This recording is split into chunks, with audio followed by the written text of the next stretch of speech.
Welcome. Today, we're diving into a simple guide on how to enable floating browser notifications on Google Chrome.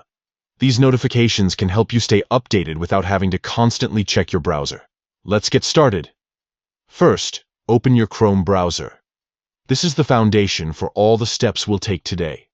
Make sure you're using the latest version of Chrome for the best experience.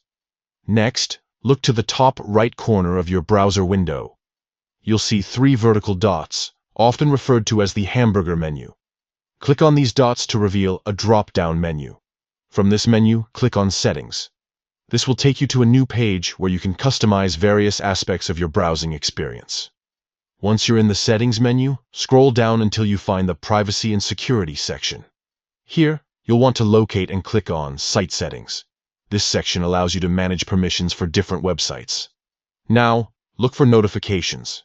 Clicking on this will take you to the Notification settings, where you can control how sites interact with your browser.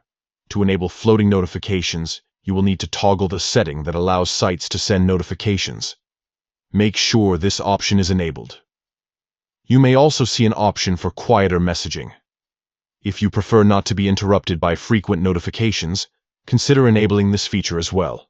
Finally, after making these adjustments, ensure that any specific sites from which you want notifications are set to Allow. This way, you'll receive those floating notifications directly on your desktop as they come in. And there you have it. You've successfully enabled floating browser notifications in Google Chrome. Now you can stay informed about updates and alerts without disrupting your workflow. If you found this guide helpful, don't forget to like and subscribe for more tips and tricks.